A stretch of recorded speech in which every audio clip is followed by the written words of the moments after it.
Hey guys, Scott here. Today I want to talk about my experience with the new Sadako. I guess the new Sadako. Well, no, from the PTB, it's the new Sadako. So she is better than she was in the PTB, without a doubt. Definitely stronger. The removal of the condemn cooldown is huge.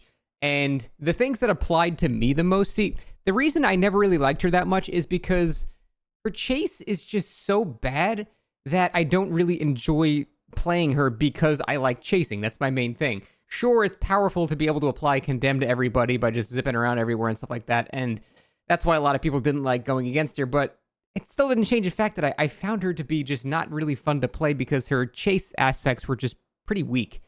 So the changes that I was most excited for were the changes to the speed when you're coming out of demanifest. When you're manifesting, you now move 4 meters a second instead of 3.68, which is a pretty sizable increase. So you're slowed down way less when manifesting.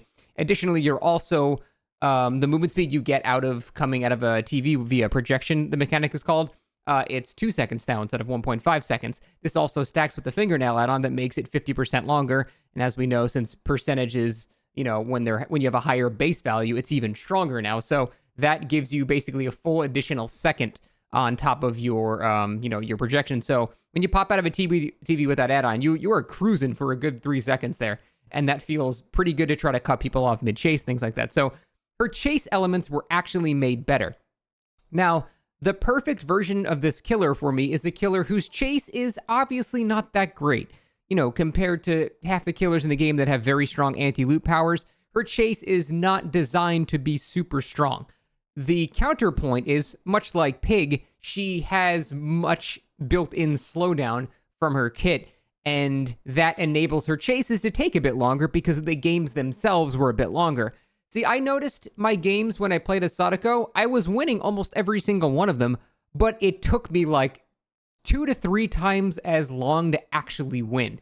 And that's because my chases were going slower, but I was spreading condemn, so they were doing gens slower as well because they had to take tapes across and things like that. So the entire just scope of the game slows down a lot, and it slows down more and more exponentially the more you keep progressing later into the match, because as you start hooking people that have locked in condemn stacks, it means their next condemn is going to be even faster, so that's more time that they have to go use TVs. I noticed I would lose 2 or 3 gens pretty quick at the start, and then I would lose another gen in 2 or 3 minutes, and then I would get down to 1 gen in 5 minutes, and then after that, it's just if the game is not over because I killed everybody, it just goes on, and I'm not even trying to hold a 3 gen. I don't even have 3 gen perks or anything like that. I have pop. That's about it. But it made it so the games lasted a really long time, and that could be good or bad. For me personally, I still don't think I'm a huge fan of playing as her because I don't want my games to be 20 minutes long, even if it's not due to 3genning and stuff like that. She just has so much insane built-in slowdown, but it's kind of neutered by the fact her chase, despite these changes, is still a lot weaker than most killers. Even compared to Wraith, even Wraith has significantly better anti-loop. Wraith can try to use his post-movement speed or post-stealth movement speed to lunge around a loop, especially combined with Q. It's actually very easy to do. Wraith can also run in front of a pallet or a window and body block it. So even Wraith, who is kind of similar in the stealth aspect, has way more that they can do in a chase than Sadako. Sadako doesn't really have that much.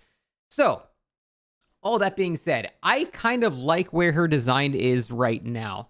Removing the condemn cooldown, I think, was a smart idea too, because that was entirely unnecessary.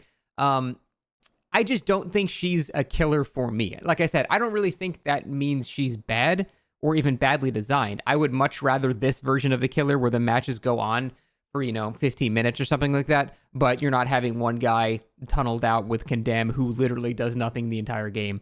That was just the most boring form of Sadako, and that's why people hated going against her. The slugging methods of doing that too were just the worst. So all that seems to be lessened a lot now, which is really good. I still would love to see them give her something stronger in a chase, because right now I feel like she's a solid B-. She's sort of she's okay. I thought she was stronger, but then I played against her as Survivor, and really there's not much downside to just grabbing a tape at the start so she can't apply condemn to you anymore. It's not like you have a penalty for getting hit while you have a tape anymore. So you just grab a tape as soon as the TV turns on, and that's it. Then you do the generator that you're at. Who cares? It's not a big deal. Just keep doing that generator. She can't teleport to you. She'd have to walk all the way across the map to you. And even if you are next to another generator and you already have a tape and you don't want to bother, you can just take one condemn stack and just turn the tape off. So it's not that big of a deal until it starts getting late game, and then it starts getting a bit dicey, and that's where she gets pretty strong. So yeah, I would still love to see her have a little bit more help with the chase.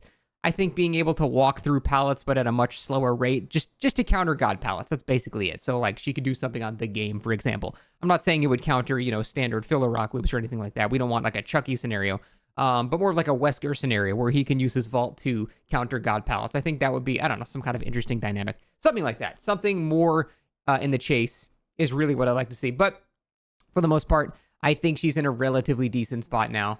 Her slowdown, like I said, is pretty damn good. Almost every match I had in this 4-hour stream went on for 20 minutes. Again, just end game perks. It was just pop. That was all I was doing to slow down gens at the end game. Obviously, Grim Embrace by then would have been way expired. So, yeah, overall, I'm a fan of the direction that they're going with her. I just think she needs a bit more in the chase, and that's pretty much it. I know there's a lot of Sadako players that are upset about the whole condemn thing being, the whole slug condemn playstyle not being as good anymore. But you guys got to realize that shit was one of the most miserable things in the world to go against, and we needed to buff her in other aspects and make her weaker in that aspect, and that would be overall more fun, at least in my opinion. So that's it. Those are my thoughts on her. Not really a killer for me, but I do like her way more. I used to be completely opposed to ever playing her. Now, if I get a build request with her or something, I'm like, all right, that's fine. I don't mind doing it every once in a while, but at the end of the day, I would still prefer just playing Wraith, who does pretty much everything she does, but better other than map-wide map control. So that's about it. Decent spot. Could use a bit more chase potential, but overall, not bad.